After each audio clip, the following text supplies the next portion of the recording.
Good evening, everybody, and welcome to tonight's poetry reading sponsored by the Princeton Public Library. And we are so thrilled to have two wonderful poets with us here tonight, Maxine Susman and Juditha Dowd. Before I introduce them, there's a few housekeeping items before I bring them on screen.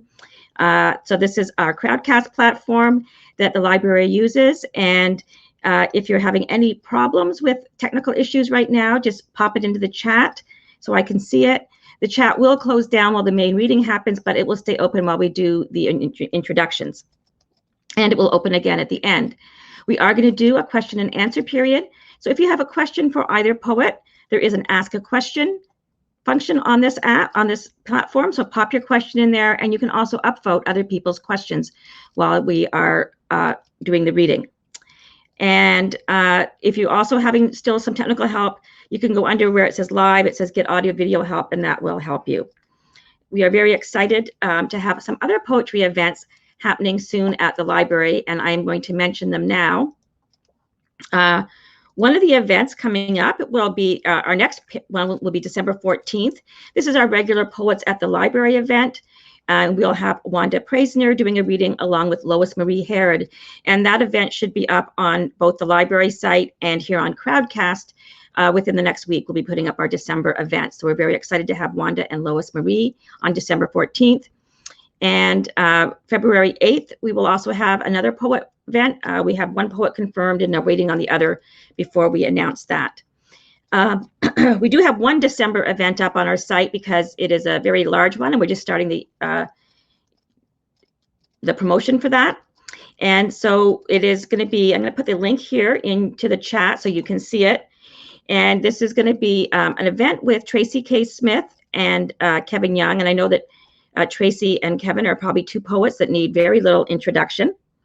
And this is the launch of an event that the library is very excited. We were the only library in New Jersey to be chosen for this grant application done by the Library of America. They gave grants to 50 libraries across the United States to help with a project to do with the it's called Lift Every Voice. And it is to go in hand with the release of African American poetry, 250 years of struggle and song. And so Tracy and Smith and Kevin Young will discuss the African American poetic tradition on December 1st, and we hope that you will join us for that. And then after that, we'll be having a whole series of poetry events from December through February that tie in with that book, thanks to this grant from the Library of America. Okay, so that is all of our announcements and our upcoming works.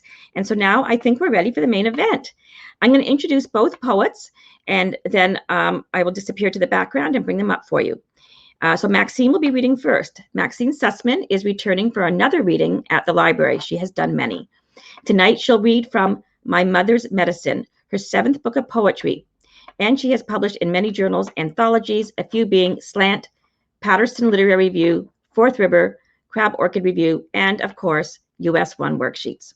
Maxine retired from Caldwell University as a professor of English and has since been teaching a poetry workshop for the Osher Lifelong Learning Institute of Rutgers University. She lives in Kingston, and with Juditha is a member of the Cool Women Poets. Our second reader for tonight is Juditha Dowd, who is the author of a verse narrative, Audubon Sparrow, published by Rose Metal Press, as well as several other poetry collections. Her work has appeared in many journals, including Poet Lore, Poetry Daily, Rock and Sling, Spillway, Canary Valley Voices, Verse Daily, Cider Press Review, and Kestrel. She recently relocated to Easton, Pennsylvania, where she lives near the Delaware River with her husband and 2 cats. And I'm going to put the links into the chat of where you can purchase these wonderful books. Hang on a moment while I do that. And then we're going to bring up, whoop, I'm so sorry. Okay. Okay, so there's the links to purchase Audubon Sparrow and the links to purchase My Mother's Medicine. Okay, so with all that being said, I am going to bring up Maxine to start her reading. Welcome, Maxine. We are so thrilled to have you here. I am going to disappear for now, and we will look forward to your reading. Thank you very much, Janie. And I want to thank Hannah Schmidl, who's home on maternity leave with a brand new baby son. And thanks to the Princeton Library, always so hospitable to poets and to poetry. And I want to thank everyone out there for coming tonight. We can't see you, but I'm very, very glad you're there. So welcome to you. I want to just tell you that we were originally scheduled to give this reading back in May. It had been set up the year before. I mean, long lead time. It was meant to be a poetry brunch. If it had happened, it would have been, we would have gotten together on a Sunday for some good food and meeting in person and reading and listening to poetry. And of course, then the pandemic and the shutdown occurred. And so everything was put off. The library's been closed, was closed. And Hannah reached out to us to reschedule. And so here we are. And how strange it is. This was meant to be a celebration of the centennial of the 19th Amendment, when women won the right to vote. And this is the centennial year for the 19th Amendment, as I imagine you know. So what was scheduled in May is now happening less than a week before the presidential election. And my book has some odd, unforeseen parallels to what's going on right now, which I'll just mention in passing. So here we are, during the pandemic, a week before the election. This is what my mother's medicine looks like. This is the cover of the book with a picture of my mother on the cover. It was published last year, and it's kind of a poetry biography of my mother's life. Her name was Florence Carol Levin. That was her professional name, and her married name, she added the surname Susman, my father's name. So I'm going to give you a little historical background and context, since this is a work of biography and history, as well as a tribute to my mother. And I'm going to read a part of the preface to give you that kind of orientation. My mother steps into women's history. My mother, Florence Carol Levin, attended the Women's Medical College of Pennsylvania from 1933 to 37 during the Great Depression and the rise of Nazi Germany. Women's Med, founded in 1850, was the first women's medical school in the world and the last one to survive in the United States. It was a leader in women's healthcare, obstetrics and gynecology, pediatrics, public health, and the emerging field of preventive medicine. The only medical school administered by women, with a woman president and a majority of women on the board of trustees. Most important, the college hired women professors in all fields of medicine who served as teachers, role models, and mentors. That was back in the 1930s. In my mother's time, Women's Med outlasted a vote in 1935 by the male medical establishment to revoke accreditation, largely, if implicitly, due to bias against women in the profession. Women's Med faced the threat, raised the funds, made improvements, and endured. From 1920 to 1968, when it began to admit men, it graduated between 20 and 50 new women doctors a year. Small numbers from a small school, but representing fully a fifth to a third of all women medical graduates. My mother was one of them. Her personal story as a Jewish girl from Brooklyn, daughter of a Russian immigrant, first in her family to graduate from college, becomes part of the history of women and of women in medicine. So you can see some parallels there between her day and what's happening now with the pandemic, with unemployment and economic hardship, with the emergence of populist groups on the right. Yeah. The first poem I'm going to read is about my grandfather's certificate of naturalization, and I'm going to hold it up here. I hope the glare from the glass won't keep you from being able to see it. This was his certificate of naturalization from over 100 years ago. And I drew on the language from this document in writing my poem. You'll hear some things that sound like quotes, and they are quotes. Certificate of naturalization. Height, 5 feet 2 inches. Color, white. Complexion, dark. No visible distinguishing marks. Origin, Russia. Somewhere in Russia. A big country, spewing Jews. Wife Bertha, 26 years, and 3 little ones. Minnie, Herbert, and Florence, 1 year old. Place of residence, 300 West 68th Street in the city of New York. On the 2nd day of December, year of our Lord, 1915. Not his Lord, or his wife's, or his children's, but the Lord of good English, of italics, of his new world. Signed by Reuben Levin in the middle of the page. Be it remembered that, be admitted as, entitled to be, a citizen of the United States of America. Identity within a thin yet ornate border. Signed, sealed, embossed. The original copy, folded in thirds, then in half, arriving in a legal envelope. To be given to the person naturalized. He unfolds the paper, smooths it flat under glass, gives it a metal backing and a sturdy frame. He came in time, some years until the door slammed shut.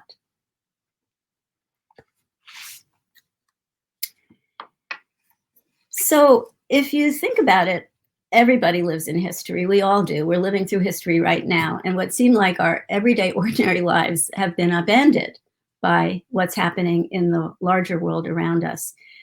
So I think a lot about that. I think about the context of all of our individual lives against the broader frame of the whole world. And you think it's smooth sailing, and then, wow, things really, really happen. So this is a poem about my mother that puts her individual life into the context of what was going on in the broader world.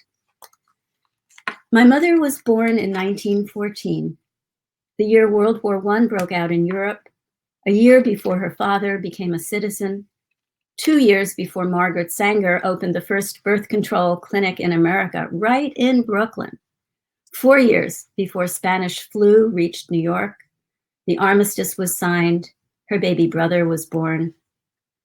Age 6 when women won the vote, 10 when the law changed to bar all Asians and set quotas for Italians and Jews. 15 when the stock market crashed in 29, a year before she graduated from high school. She was 18 when FDR became president, the year before she started med school and her father died of pneumonia. In 1937, she graduated during the Depression, the year before Kristallnacht. 2 years later came the start of World War II, last letters from relatives in Minsk. Pearl Harbor, 1941. She was living in Manhattan, private practice, hospital job, Brooklyn Board of Health. 44, the first time civilians received penicillin. Next year, the atom bomb ended the war. She met my father, still in uniform, Royal Canadian Medical Corps. They married in 2 months. Her world and the larger world continue decades more.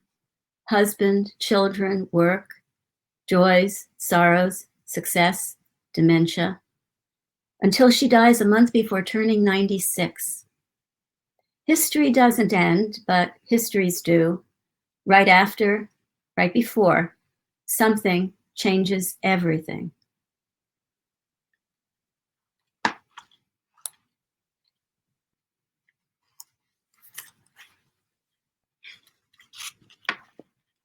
So the next poem is about what happened when my mother had just gone off to medical school. She had just started, and she was only 19. She was only 19 when she started medical school. In those days, you could skip through public school if you got good grades. You could skip ahead in New York, and then you only needed 3 years of college to get into some of the medical schools, including women's med. So 19. Pneumonia.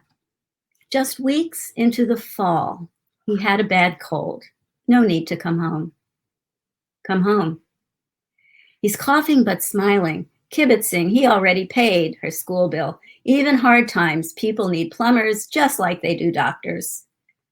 She agrees to what he wants, returns to school. In a week, he's dead. 47 years old, a few years before penicillin. She rushes back from Philly in her new coat, sobbing on the train to sit Shiva with her family, Mama, Minnie, Herbie, Jack, the house overflowing with condolences and food. Then, strangely emptied, she wants to stay home. They need her at home. Don't they need her? No, Mama says, holding her close. Go back to school.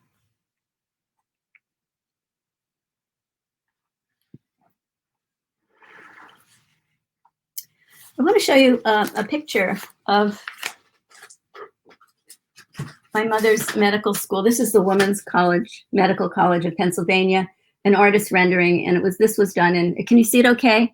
This was done in 1966, and they sent a copy to her. I think she must have donated to their donated to their fund or something. But anyway, she got that. She had it framed on the wall in the office.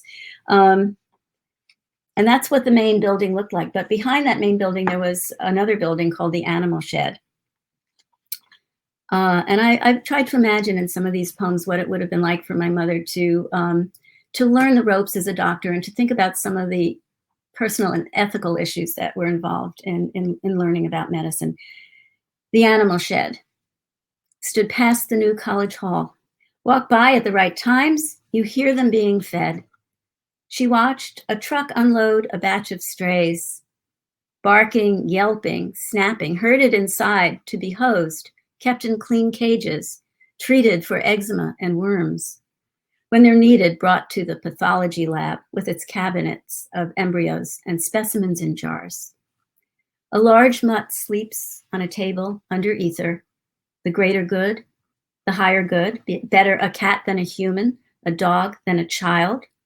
She can't be squeamish. She's seen people sleeping on the streets in Philly. Knows roundups are spreading through Germany. While she's safe, her world stays safe. These creatures whose yowls ring in her ears, different just because treated that way. She notes the divide between who's petted and who's sacrificed, between those caught and those at large, whom we treasure and whom we briefly value. Vivisection, surgery, she learns to doctor. The animals teach her anesthesia, a numbing so the necessary can proceed. But why is this not wrong?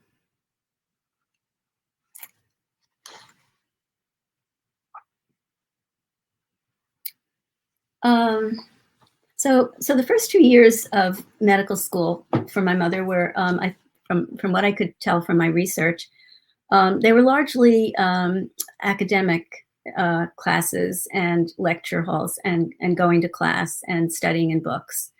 And then in the second 2 years of medical school, it became more clinical. And the medical students started going out and learning some hands-on practical skills. And there was a hospital that was part of the medical school, women's hospital, where they did rotations. And also there was a clinic in South Philly in a working class neighborhood with a lot of immigrants. And that's where they did some of their work as well, at what was called the Barton Dispensary. Baby clinic. She's one of the young women in white coats, standing behind a scale at long enamel tables. Mothers wait a line out the door, soothing their babies, bundled in shawls. Who's next? A mother unwraps her child for a fledgling doctor to examine. A cloth laid on the cold steel basket, the naked baby dips the scale between them. The room fills with noise, ball of baby cries taken by surprise, sucking of breast seeking, the mother's coos, admiring clucks, hers and the others who press the aureoles of their stethoscopes to tiny chicken chests, try to interpret a babble of accents, gestures, questioning faces. This, the rotation where she's meant to adopt a kind authority, learn to evade struggling little limbs, slide the weights, adjust arrow to notch for a true reading, then give back the infant to its mother. She's starting to enjoy herself, takes a deep breath between babies.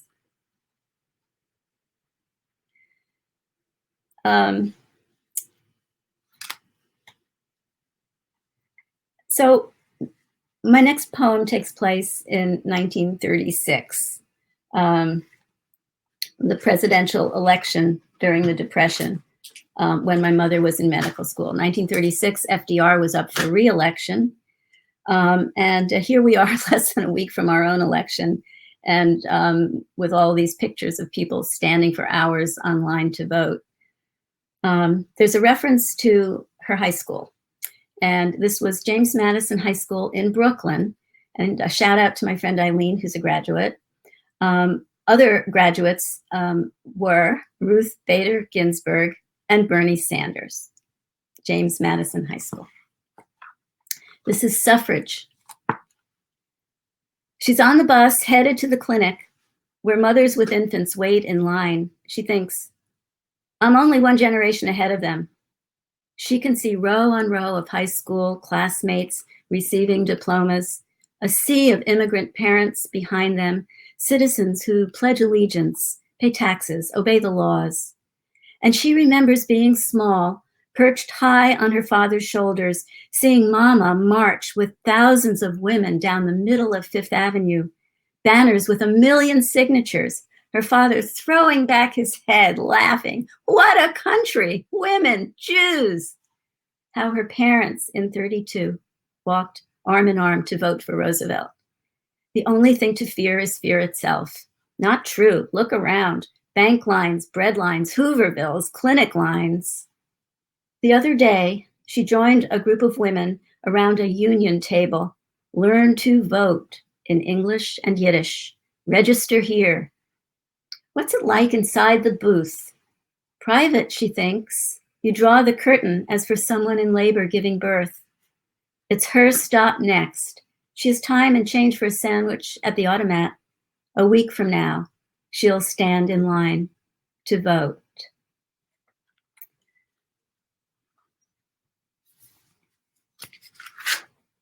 I want to show you another photo, and this is of my mother. It's a portrait of my mother at around the time she graduated medical school, but we don't know exactly when it was taken. But this is my mother as a young woman and a new doctor.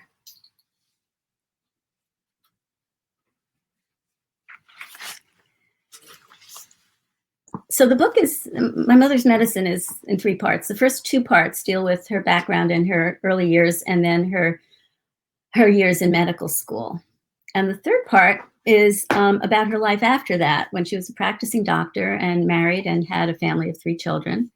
My mother met my father when he was on his way back to Canada from Europe, where he'd been during the war, and he stopped in New York City to visit his brother Abe, who lived there. And my parents met and married in 2 months. They were married. They shared a medical practice in Mount Vernon, New York. That's where the 3 of us grew up. We lived in New York for just a year or 2, and then my parents bought a house in the suburbs, and they moved out to Mount Vernon. And they shared a practice that was a part of our house. It was an office attached to the house. I'll show you a picture of that. So this was our house in Mount Vernon. So you can see over on the right, on this side, there was another wing. You can't see it. It's obscured by the tree, but that's where the office was. So they did a lot of things themselves that nowadays would be handled by other staff. They took temperatures. They took blood pressures. They gave shots. They took their own x-rays, and my father developed them in our basement. And they sterilized their own medical instruments. This was in the days way before disposables. So I'm going to read you a poem called Autoclave. Before I do that, though, I want to show you something that I think you'll find interesting. With all our talk about vaccines and vaccination and when is it going to come and how are we going to get it? This was a hypodermic needle that my parents had in their office. And you can see it comes apart. There's the plunger and the syringe, and then this part in the front, I don't want to stab myself. This, if you can see it, that's the needle. And all these parts come apart, and then they would be put in the autoclave. The autoclave, if you might be unfamiliar with that term, it's a piece of equipment that's used for sterilizing things. She'd say injection, never shot. Shot was slang, gave the wrong idea. She didn't say hurt, just a pinch to keep you well or make you better.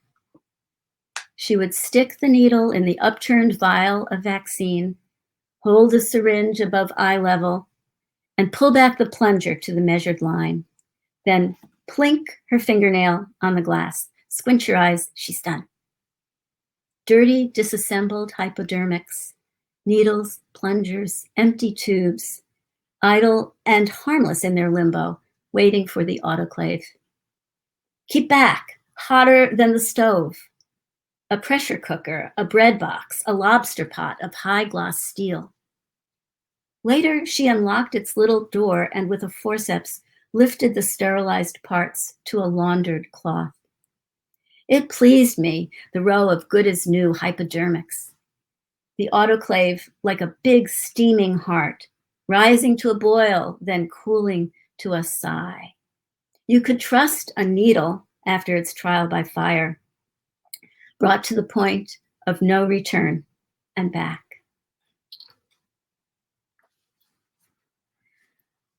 I have two more poems I'd like to read, the next one is called Home Office, and it's about that split and combination, bringing together the home part of my mother's life and the office part of my mother's life. And this poem is for my brother and sister, my brother Bill, who's here tonight, somewhere out there, Bill, and our sister Rita, who died in May. Home Office. Do you remember Mom or Dad dashing from office to kitchen, reaching in the fridge for the cardboard box where they kept the vaccines? How they used memo pads from drug companies for grocery lists and phone numbers? Do you remember the lab box by the office door? The milk box on the back steps? Do you remember the magazines Mom subscribed to? A few weeks on our coffee table before the waiting room. National Geographic, New Yorker, Newsweek, Harper's Bazaar. How Mom taught us to make hospital corners, to scrub our hands like surgeons so we wouldn't get polio, to be brave when we needed a shot. Do you remember her tea and burnt toast with cottage cheese? Getting ready for the office when we went off to school, then when we got back, she'd be ready for us. The snacks she called refreshments, milk and Lorna Doones. How when we stayed home sick, she ran upstairs between patients to see us, felt our foreheads, in the afternoon read us poems, played gin rummy, taught us never to pick up mercury with our fingers if a thermometer broke, though it was fun to do. How her name was Dr. Levin in the office, Mrs. Susman for our teachers, and for going out with Dad. Do you remember never go to bed angry?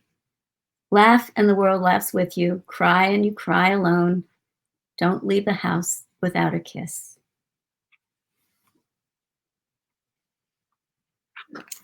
And I'll end with a poem to my mother, for my mother. It's called Meeting, and I wrote it up in the woods of Outer Cape Cod. This is called Meeting. I'm a day tripper in these woods. Once I find the trail, it becomes the way back, no matter how often I've lost it. My way, the trail, the past. Though my steps leave no imprint heading towards you and where you've gone to where I'm going. The trail grows shorter and vivid pale beneath soft needles. Past and desire sifted together. Sometimes you simply appear. I haven't foreshadowed your mood, your frame of mind, the clothes you wear, even the year you return from. While other times I summon you. Meet me on the trail, conjuring the version of vision you'll bring to me, just as once in no past either of us remembers, I pushed from you, drawn forward into the present world. Thank you very, very much, everyone out there. I wish I could see you, but I can't see you, but I do want to thank you for spending your evening here with us and with me. Thank you so much. Thank you so much, Maxine. That was just wonderful, and loved learning the history and the story. And so I didn't realize you had some Canadian roots in you as well. I do. Yes. You know I'm Canadian, right? I didn't know, but I want to know more. I'm a full-fledged Canadian here in New Jersey. Okay, so we're going to bring up Juditha next. That was just wonderful. Maxine is still going to be on here, and she'll come back up for the Q&A at the end. So as a reminder that you can put your questions in the Ask a Question. And right now, I've turned the chat back on so we can all give our thanks to Maxine for that wonderful reading and for sharing her mother's story with us in such a wonderful way. I'm putting the chat, and I thank you all. That's very nice. So here we go. Yeah, she can read the chat even when she's disappeared here, which she is right now. And okay, so we've already had our introduction. Whoopsie, I got to get the right person up here to Juditha. And I'm going to welcome her to the screen. Okay, welcome Juditha, and we are so looking forward to hearing all about your book of poetry and your reading. So I'm going to disappear once more and let you take it away. Thank you. Thank you, Janie. And thank you, Hannah, who may be with us tonight, and Princeton Public Library for hosting us. And all of you who have taken time this evening to be with us for this event, this virtual event. As Janie said, I'll be reading from my new book, Audubon Sparrow, a biography in poems. It was out this past May from Rose Meadow Press, and I'll be reading from it for about 20 minutes. Some of you, I know, have a copy of the book and are familiar with its unusual structure and some of the background materials that are present in the book. But I'd like to take a few minutes to set up things for those who don't have the book so that the poems I've selected will make sense together and better represent the narrative as a whole. Audubon Sparrow is told in the voice of Lucy Bakewell, Audubon, wife of the naturalist. It's essentially a work of my imagination, but grounded in the extensive research of others who have spent considerable time looking into Audubon and his interesting era, an era that I was really largely ignorant about until I began to read about Audubon about 10 years ago.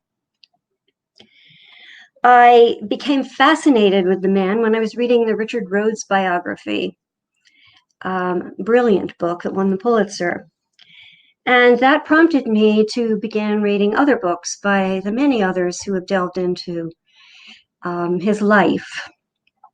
Somewhere along the way, I became more interested even in a secondary figure, Audubon's remarkable English wife. Most of us know a bit about Audubon. Certainly many of us admire his work, but far fewer of us know anything at all about Lucy. And yet she was a central part of his life and his story, and a key to his success and to the publication of his masterpiece, The Birds of America. As I searched for the limited information that was available about her, I began to imagine their story from her perspective. How might she have told about the very adventurous life they had together and their long relationship that spanned half a century? This book is basically a collage.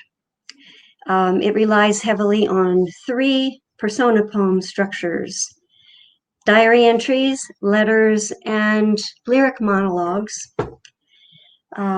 where Lucy is often addressing John James, although he isn't present, or she's thinking her own thoughts.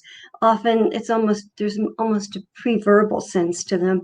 And these poems are scattered across the page, kind of giving the impression of thoughts.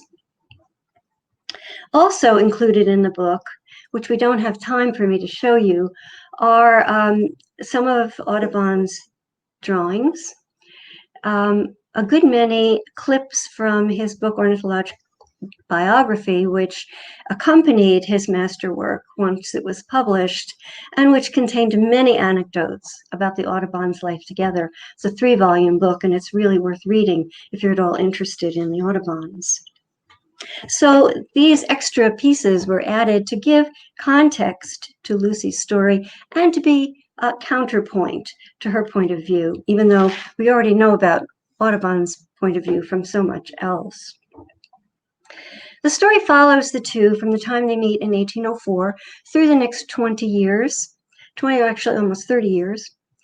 The excerpts I've selected are from the first half of the book, and I've chosen them deliberately because the second half of the book makes little sense without the first half, and we don't have nearly enough time to do the whole book. So this is the first decade of their adventures. Lucy and John James were both very accomplished, exceptional people. Lucy was the eldest of 6 children of William Bakewell and his wife Lucy Green. They were a family of wealthy gentry from Derbyshire, England, whose Enlightenment views on science, religion, and politics in particular may have caused trouble for him in his homeland, and may have been the reason that they followed family and friends to the New World, which would not have been a light decision for a father of 6, because 1 in 6 ships at that point in history was being lost at sea with all aboard. So this was a big decision. He purchased a large plantation west of Philadelphia. He was interested in progressive agriculture, which he had taken also an interest in back home, and he moved his young family there. Lucy was 17. Her new home was isolated in a rural area, and her life suddenly very different from the life she had known among family and friends, educated people, a social and intellectual scene, and the opportunity for all kinds of education, even for a woman. But shortly thereafter, she met her young neighbor, who was also newly immigrated, and this time from France. John James' background was much less conventional. His father was a merchant ship captain who had been in the French Navy and had cut quite a swath during his time in the Navy. He was very bold, very adventurous, a pirate for a certain amount of time, when pirates often worked for competing political systems. And he owned a sugar plantation in Haiti. Audubon's mother was most likely a French chambermaid that he met on board a ship on his way to visit his plantation. This is not known for sure, but the best research has been that that's most probable. A woman he met who was not his wife, who was back in France, but he persuaded her to come to his plantation, and that's where John James was born. She died shortly after his birth, and he was raised by a housekeeper and eventually adopted by his father. This was an awkward ancestry that Audubon worried about because he felt it would keep him from the polite society that he wanted to be part of and hurt his career efforts, although he had none really in the beginning. He took pains all his life to alter his own story, and he may have even come to believe the tall tales he told. So our story begins actually on the day, even at the moment that they meet. Even though it's going to produce a little bit of glare, I think I'll wear my glasses for this. Monsieur, diary, January 1804, Norristown, Pennsylvania. Today, our neighbor at Mill Grove paid us a welcome call. Belatedly, I add. Had not my father met him Monday hunting in our woods, would he have come at all? I sent a servant to the barns to summon father.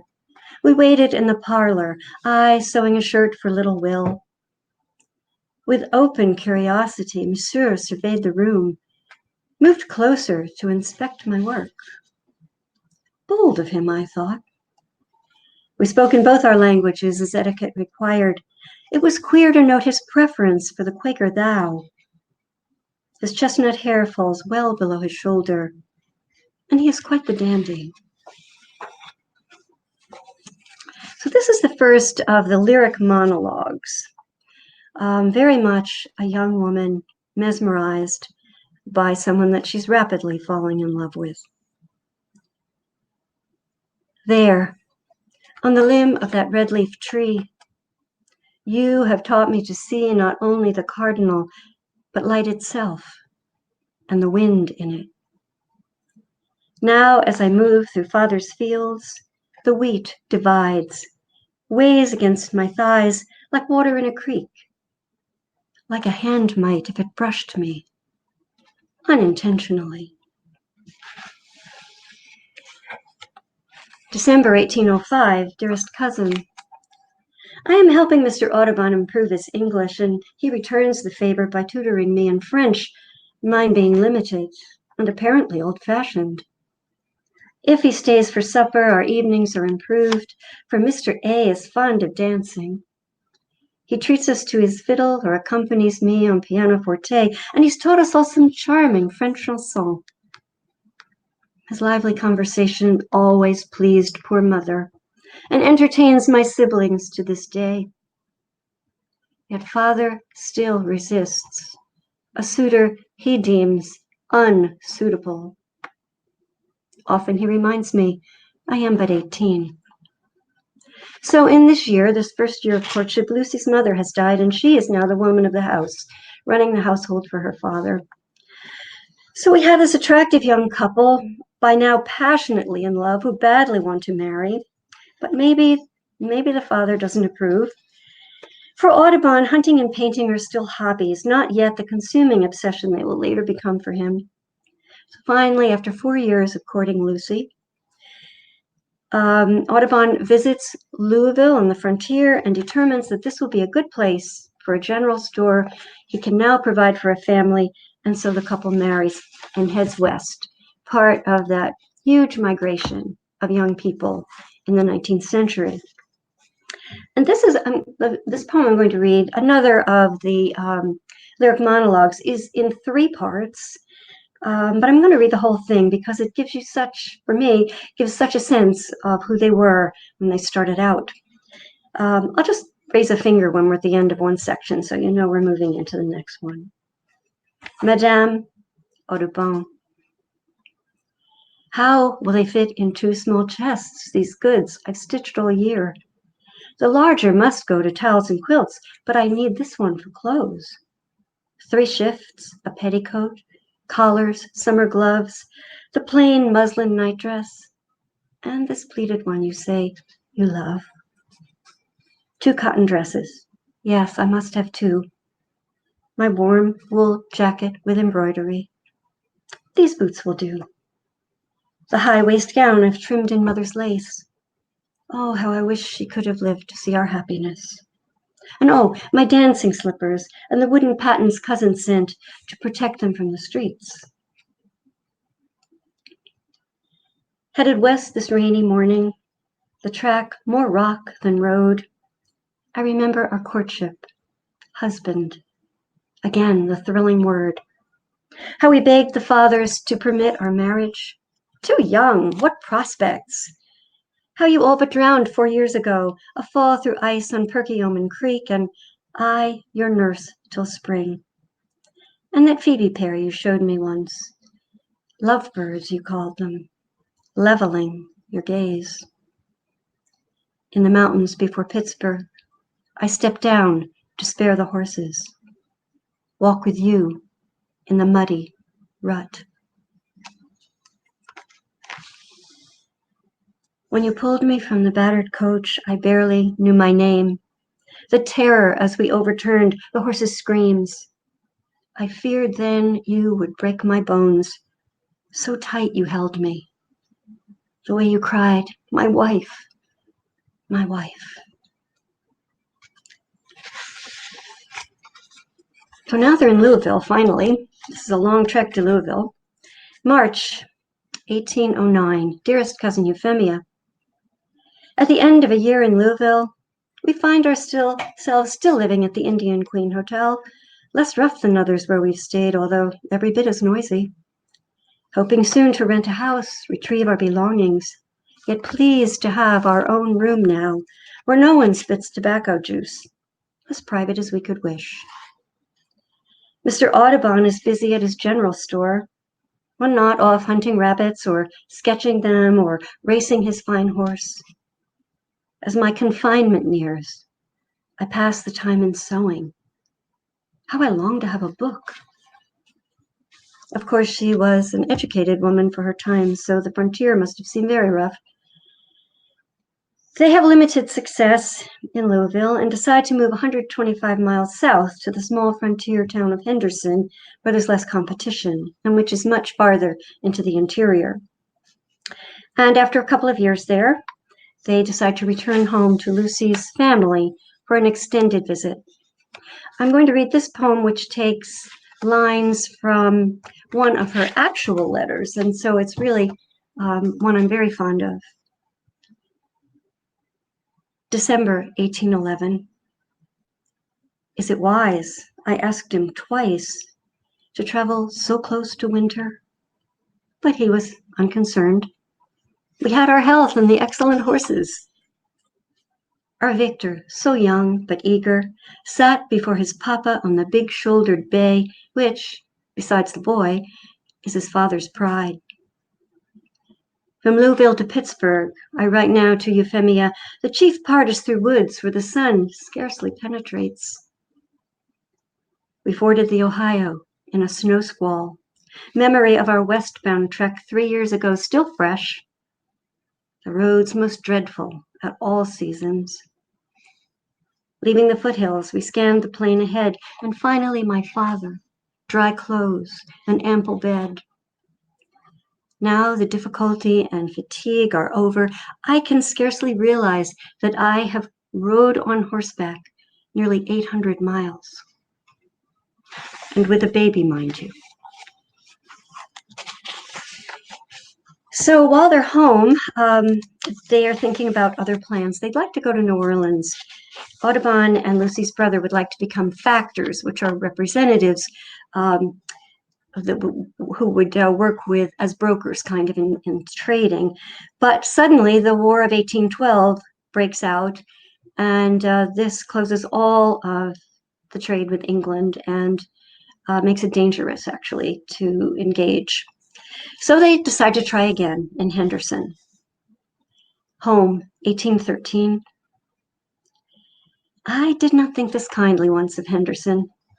This rough and thinly populated town, its riverbank the recent haunt of pirates. But now that our fear of trade blockade is realized, far better we be here than in New Orleans. Yes, the town is lovely, with its prospect of the river, talk of new prosperity in the air, our old friends the Rankins here to welcome us, and Brother Tom as partner in the store. Yes, at last, a fine long cabin of our own. I'll buy oil lamps for the tables, send for Mother Silver and books to fill the shelves, and the new slave will help me plant the garden. Unpacking crates of blankets, bathing our little John, my hope rewarded. In truth, revived. August 1815. Dear Father, since Eliza joined our household, I have fine company. She claims young Victor now resembles you. Has she mentioned she is courted by a Nicholas Berthaud, a young man with potential, well known to us? Mr. Audubon has written to your old friend David Prentice, requesting help to build a steam mill here. Perhaps you'd be kind enough to put in a good word. And the heat continues, the worst we've yet seen. We leave doors and windows open to capture any breeze till Mr. A's pet turkey wanders in. We prosper, Father. But some sadness is about to enter their lives with the birth of their first daughter. They now have two young sons, and this is their little girl. Daughter. Lucy, my husband christened her, to honor me. Now her suffering binds us more than common name. Dr. Rankin calls the problem water on the brain, a disfiguring affliction. She is fretful at all hours, always in some pain. We have no cure, says Dr. Rankin. So this was hydrocephalus, I think is how you pronounce it, what they used to call water on the brain. And for a young child like this, that would be a fatal condition. So she was a very sick young child. And things are not going so well at the general store either. My husband does not lie. Tom is mistaken, confused by his discouragement. If only he could see my husband coming in at dawn, his soaking feet and bloody shirt, a bag of quail for breakfast. It is ardor. It is hope. Not laziness, but too much life. A man like this is not a clerk by nature. I fear he cannot learn it. See him with his charcoal and his colored chalks, bending over paper late at night. Another candle we can ill afford. But they're young and they're strong and they still believe in each other and in the world. So this is another of the lyric monologues. Before the boys awoke, we took our horses through the woods. With our Lucy gone, we seek relief from sorrow. I gave my all, arriving first, turned round to tease him, till he pulled me laughing from my saddle. 10 years, yet sometimes still a bride. We rode the way we came, neck and neck, my hair undone and streaming out behind. The trees alive, the sun already rising. It was very common for young children to die early in their lives. The numbers were really quite astounding. But that was before modern medicine. Maxine, we should have known. Now we come to the start of some very difficult times.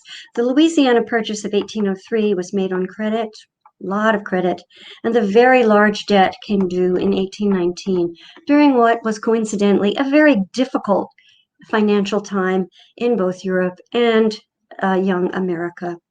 Loans were abruptly called in, banks failed, including the Henderson Bank, which was one of the first. And this resulted in many bankruptcies, particularly on the frontier. Like many others, the Audubons lost everything. For a while, they traveled north and south looking for work, ending up in Cincinnati, where John James has been promised work as a taxidermist. But after a year, they can't pay what he's owed, and so now, with an assistant, he decides that maybe he'll try to publish the many bird drawings, because that's become very interesting to many people with money. Not his in particular, but Alexander Wilson has just published that kind of book. He needs more drawings, though, so he determines that he and an assistant need to travel the Mississippi River to New Orleans, where he will then stay, and she can join him later. So he leaves his young wife and his 2 boys, basically to fend for themselves. But fortunately, Lucy had begun a few months before to teach a couple of local children, and she has a tiny income from that. I'm going to read you one of the Audubon monologues because I don't want to give him short shrift. There's just a couple here. But this was my thought about Audubon in New Orleans, thinking about his life, his family. Audubon, distracted. Another urgent letter from my wife, no funds to send her. Again, no word from either son.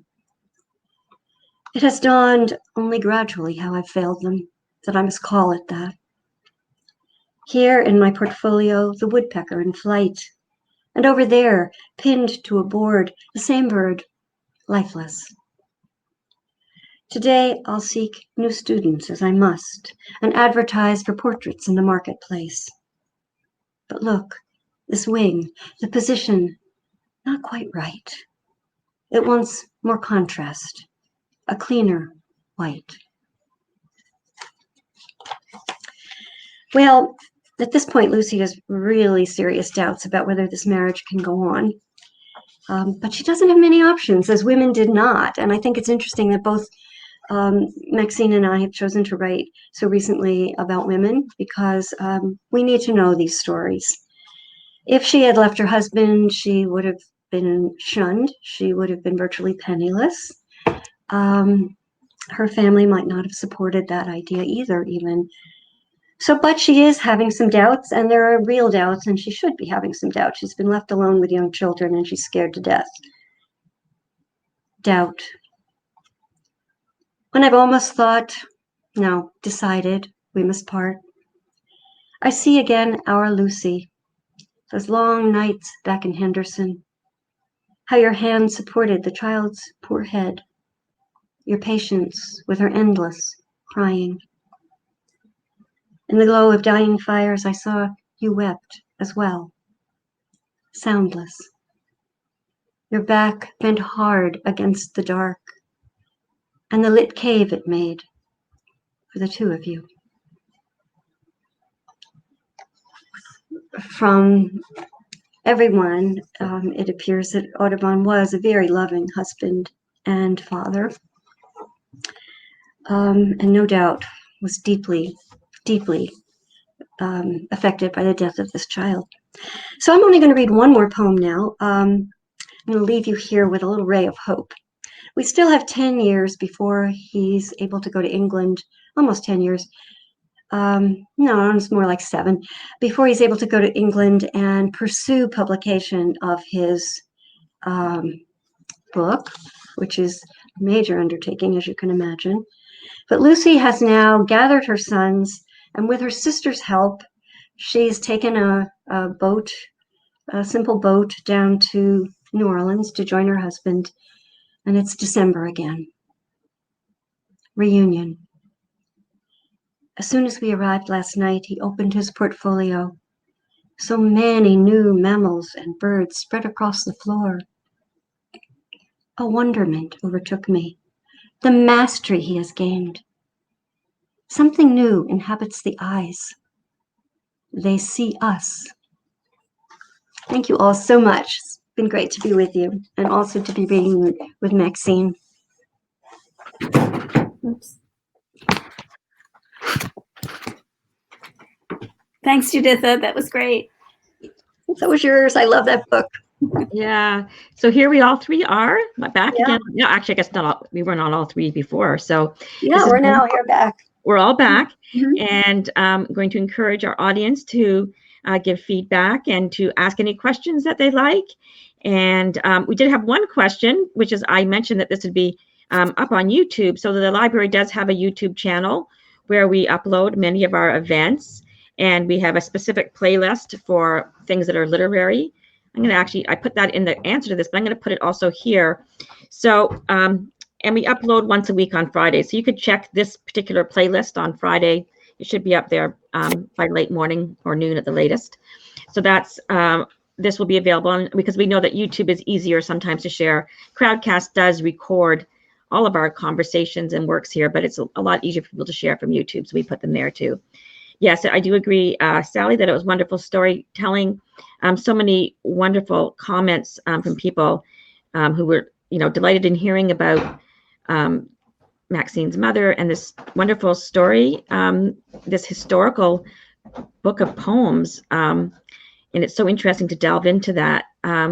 So are there other questions? You can even just pop them here in chat if you like. Very quiet group tonight. So I'll start with a question. We've had the cool women at the library many times. Are you still working as a group and touring and doing your things? Well, we're not touring.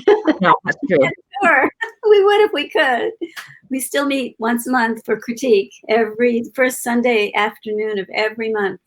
We're meeting again this coming Sunday. Okay. Just critique. We haven't done much in the way of reading because of the shutdown. Right. But we did have to cancel a few events because of COVID-19, and there's every reason to have those rescheduled once things open up. it's not always a bad thing to take a year's break. We're all writing again, and we have new things. We find new ways to connect with our poetry. That's always important, to give new life to it when we're out on our circuit, so to speak. Yeah. We got some really wonderful comments coming in about how this was a perfect pairing, and I do have to agree, this was very inspired. Two very different histories of two very different women in history, and as you said, this was going to be a poetry bunch. I think it was also going to be in March originally for Women's History Month, I think. And March. I said May, but it was scheduled for March. I think it was going to be part of Women's History Month.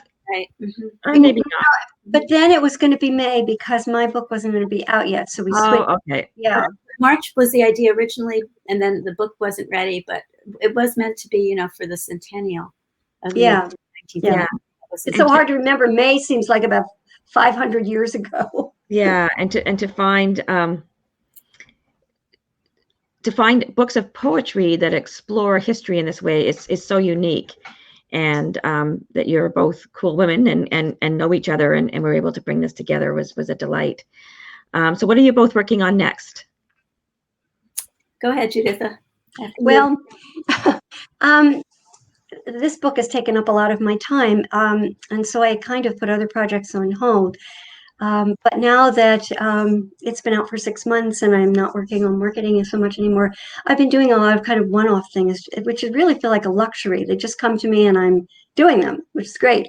But there is another project, another historical project that I began 25 years ago. And every once in a while I do a little thing with it. And I'm really seeing a lot more possibilities. This book, this Audubon book, a Lucy Audubon book, has opened up a lot of possibilities for me and helped me to see other ways of working this material. So I might get going on that again because not a lot else to do, which is, in a way, as bad as all this is, it does give writers a lot more free time.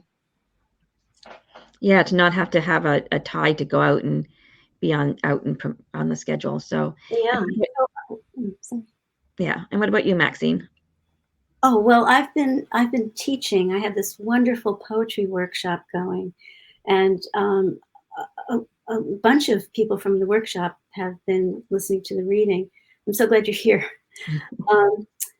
And we have been writing poems about the pandemic and about our lives and about what we see and hear around us through these months that have been so crazy, strange, and disruptive in so many ways. And there's been wonderful writing coming out of that group. And it's really inspired me to do a lot of writing about the pandemic.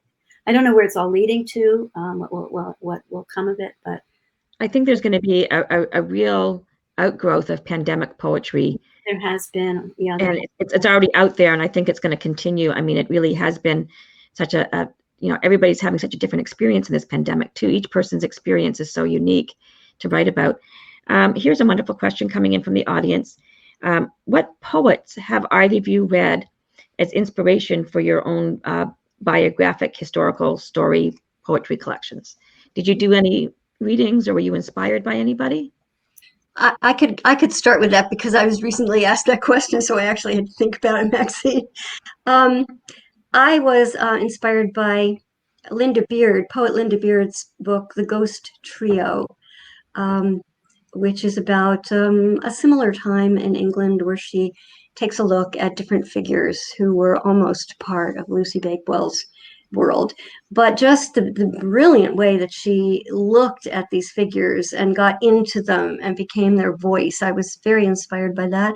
And also, of all people, Ovid. I know that Ovid wrote a very different kind, but he was wonderful with persona poems. He really was. So that was an inspiration as well. Okay. And how about you, Maxine? Was there anything that inspired you, or any poets? Well, I read a lot of poetry. I don't think I read so much I don't have any biographical models. I took a couple of really wonderful workshops at the Fine Arts Work Center with wonderful poets who taught me a lot about how to put poems together. Mark Doty, Carl Phillips, Martha Collins. And I would say I learned a lot about writing biography from taking courses from them. Also, this book, and I imagine Juditha had the same experience, I did a ton of research Oh, God, yes. And it wasn't poetry, it was actual historical research, archival research. And I read a lot of very old documents at my mother's medical school. And there's a women's archives in medicine at Drexel University there. It was a lot of really interesting research. Yeah. I didn't do any. I'm sorry. Were you done? That's okay. It sounds like it would be interesting research. Sorry. I did no primary research for this book because so much has already been done. There are many wonderful authorities who've written brilliantly about Audubon and many books available, including his own works. But I read every single one of them that I could get my hands on, and it took a long time and was fascinating, everything I read about him. I was only able to find one biography of Lucy by the late Carolyn Delatte at Louisiana State, which was very influential, at least in finding her voice. I was able to see someone else's perspective on how she might have seen their lives. Excellent. And so then someone asked a question for Maxine, wanting to know if you're going to be teaching again at Rutgers, that your current workshop filled up too quickly for them. Yes, I certainly will. I'll be teaching in January. I'll be teaching in the spring.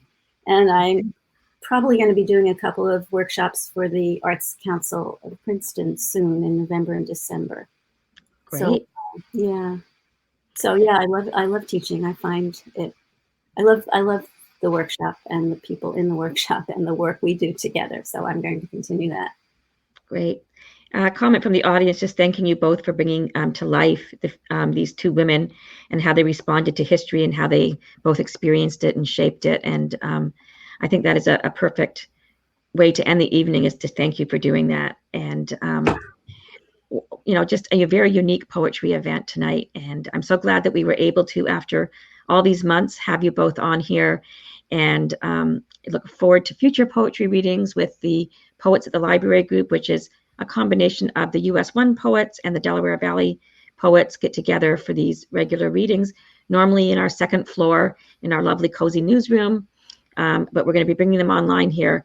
It's going to be a little while before we can, even though the library has reopened to the public for limited hours for express services, we can't be having in-person programs yet. So we're going to be doing this virtual programming gig for a little while longer. I encourage you to follow us here on Crowdcast, and that way you'll always be updated as to upcoming poetry readings and author readings. We have a lot coming up. We also do other types of programs. So we have an e-newsletter. We actually just have gotten a Zoom account for doing some kind of classes. It's not a Zoom enterprise account, but it's one that's going to allow us to do some more classes that way. So there's lots coming out, and we just want to thank you all for the support from the library. And I want to thank Maxine and Juditha. They were so wonderful in helping get this set up and working this all through with us. And with that, I think we're going to say, oh yeah, they're thanking us for this special treat tonight in the comments. And so I'm going to leave it on that and thank everybody. It's always awkward at the end when we have to say goodbye in these virtual events, because all of a sudden we were here talking and having a great time, and then I hit end broadcast and we all disappear. And so there's no cookies. There's no cookies. There's no cookies. There's no milling around. But once again, and also I shall mention that earlier I put up links for the publishers of both of the books that we're reading from tonight, but they are also both available on Amazon. Is that correct? Yes. Yes, and they're also my book is also available at bookshop.org, which is an organization that's giving Amazon a run for its money and supporting independent bookshops. Oh, okay, that's more important. Yeah. They've raised millions of dollars for independent bookshops, but also you can order it through probably your own local bookshop as well. It just will take longer. Yeah. So I would really, support your local independent bookstores. They're struggling right now. Support your small press publishers if you can. Mm-hmm. I know that you can get it on Amazon, but again, if you can support the indies, it's really important in this. And the press itself, I think your press too. Grayson also. Yeah. Grayson, get it through our presses.com is a good place to get my book if you're interested. And Rose Medal, we'll have it right in the mail. Yeah. Okay.